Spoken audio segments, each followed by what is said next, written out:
So today I've got a little story to tell you. Yeah, well, do you know when you've got a new toy, the first thing you go and do with it is show it to your friends. So we went off the weekend, didn't we? And it was pretty cold and it was pretty naff. But today it was pretty pleasant. Anyway, so I went to see my friend Nigel. Fine. Actually went up to his unit. So how are we going to do this? Right, so Nigel. So obviously he's in a private road, he's on an industrial estate. Went to Nigel, you in? Yeah, all right, I'm bringing my toy around to show you. I've had a new toy. Fine, no problem. Get in here, take it out, blah, blah, blah. I arrived there. Now, I always switch it off on the key. On the motorcycles, now I don't know why, but there's a kill switch. I'm not going to touch the damn thing, I don't know. Anyway, there's a kill switch here, and you can turn the key, that switches it off, it does the same thing. This kills the engine. So, this is only what I'm presuming, I don't know. Anyway, let's continue the story. So I get it off, switch it off, blah, blah, blah. Hello, Nige, do you want a cup of tea? Blah, blah, blah. Go and take it for a run around on the private road in the industrial estate. No problem. So Nige goes off, takes it round the corner. What do you think of it, Nige? Oh, blah, blah, usual stuff, you know. Well, different people do things different ways. Now, I never use my kill switch, never. I don't know why, but I just never use it. And he turned it off. So he's turned it off. He's given me the keys. We've gone in. We've had a cup of tea. We've had a conflap. We come out now. So I go in. I turn the key. It's turning over. It wasn't going to fire. Oh, so right. Okay. Oh, I noticed that the kill switch had been turned. So fine. Turn the kill switch back here. It's been years and years and years since a vehicle hasn't started for me. I was in shock. I was stood there like a dumb blonde. What do you do if this thing doesn't want to start? Where are the plugs? Where's the plug leads? Where's the coil? Where's the wire? Where's the... Oh, absolutely speechless, dumbfounded, frustrated, annoyed. What the hell are you going to do about it? How are you going to deal with it? You can't tow it home. Who are you going to ring? The bloke that you just bought it off? The AA, the RO? Who the hell? I was clueless. It had been that long since a vehicle wouldn't start for me. Oh dear. So we had to think about it, and I didn't have space. He said, don't worry, we'll make space, we'll move things around, you can bring it in my building. Yeah, that's not a solution. The man that I bought it off is 2.5 hours away, and if I ring him up, he's going to say to me, so what the hell am I supposed to do with it? You're 2.5 hours away. I don't run a breakdown service. Oh, what a dilemma, what a situation. And I knew it wasn't even trying to start, it was just turning around. So, okay, do the remote, click it, open it, shut it, didn't work, open it, shut it, didn't work. Get this, run it backwards or forwards, because this is a bit like the hazard switch. You don't use it, but when you use it, possibly the driver before or the owner before only used the key and never used this. So the moral of this story is, if you use that regular, you know that's working. I've got a sneaky feeling this might have furred up, or it isn't used regularly, or whatever. However, I don't know how it works. It's probably one little brass plate touching another little brass plate. So I did it backwards, so no, left it there. I tried again, blah, blah, blah, blah, blah, blah. Anyway, went in, had another cup of tea. And literally didn't have a clue what I was going to do, who I was going to ring, what I was going to say to them. But I remembered when any truck driver out there that remember them stupid Mercs that wherever you were, you had to lock it, step out of it, wait a minute or two, and then open it and go back in again, it would fire. So I was we had a cup of tea, we had a conflap, and then I said, right, well, before we definitely get and make positive action, the next action, whatever we had to do, I said I'll try again. So I had locked it, I unlocked it, came back to it, put the key in, boom, fired up, didn't misfire, didn't do nothing. So it's only my guess. I'm only hoping that this is the problem, that this isn't regularly used. I won't use it again. I don't really know what was the evolution of having a kill switch on a bike. I don't know, maybe someone will make a video of the evolution of the kill switch. But why you don't have it in a car, do you? You don't have it on any other vehicle where you can just electrically switch it off rather than turn the key. Obviously, if you turn the key on this, you might turn the steering lock on. But that's the same as a car, isn't it? So I don't know why or how this, and it's on every bike. I don't know how this came about. What was the necessity for it to be on your thumb? So, something we've got to keep an eye on. As always, when you buy a new vehicle, change a vehicle, new one's one thing, but when you buy a second, you don't know what its history is. You don't know what it did. You don't know what it's up to. Do you know what I mean? Its quirks. But yeah, wow. It's been years and years and years since a vehicle hasn't started for me. And I was stood there like a dumb blonde because I couldn't think. Who am I going to ring? What am I going to say to them? And I'm literally a mile and a half away. I'm right near the house.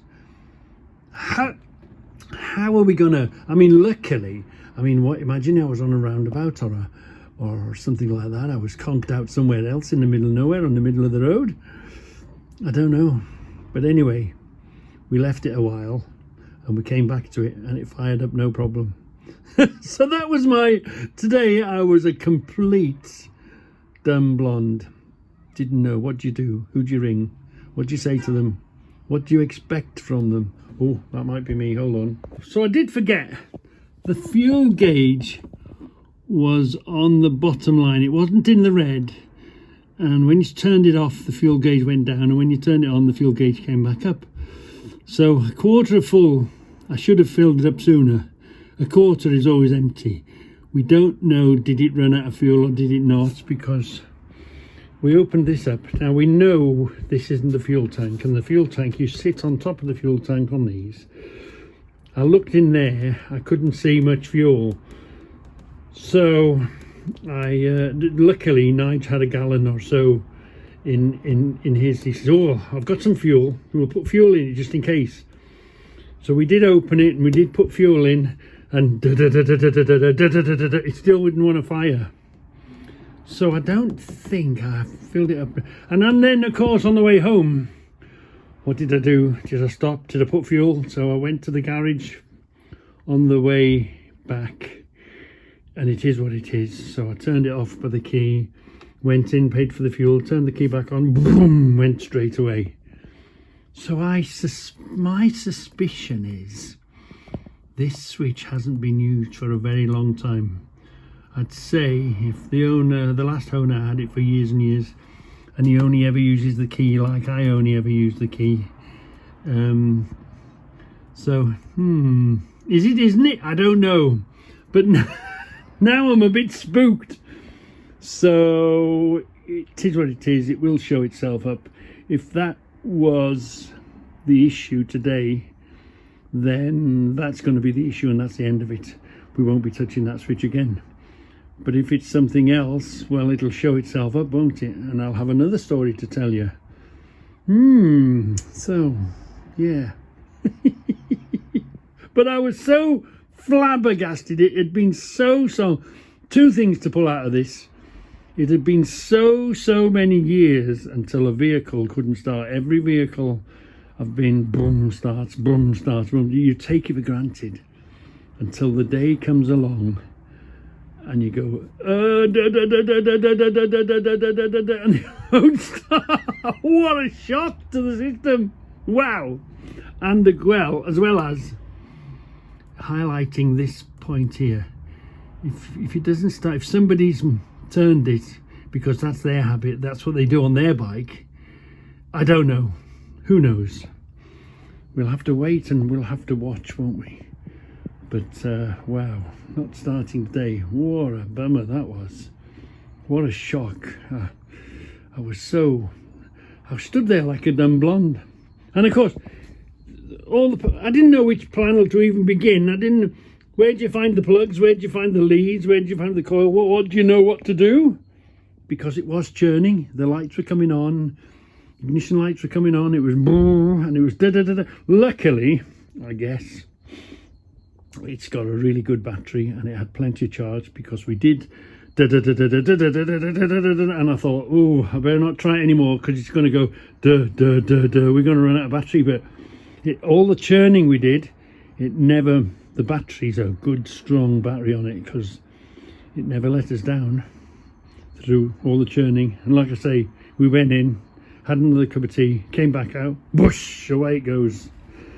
Oh, that was today's story, and it was that much of a shock I didn't even get my phone out to film it live and at the scene. But we'll see Nige. When we see Nige, we'll talk to Nige about it. So, whilst we're in story mode, this came the weekend. Thank you very much, Em. Thank you very much, Kerry. Do you know when you miss each other on Christmas presents? This is a December the 25th Christmas present that has finally arrived to me. you know when I've ordered it, it's in the post. It's one of them. Look at this fantastic thread. Check it. It's a good solid. It's not plastic Chinese garbage. Look, it's a good solid aluminium plate type thing. It's fantastically coated or painted or whatever it is. Wow. And I'm hoping, so let's check out some nuts, shall we? I'm hoping that you're all going to enjoy it, but I'm sneakily thinking to myself, it's only me and Scoutcrafter that's going to really appreciate this thing. There we are, look. It's really, you can pick whatever you're picking, and you can, I'll put a nut on each one, because I don't go by its official name. I mean, it's very confusing, because, let me show you something. Let's put this on here, and I don't know why they ever did it that way. Let's, for instance, find this. Yeah, no, it's not that. It's that again. Hold on.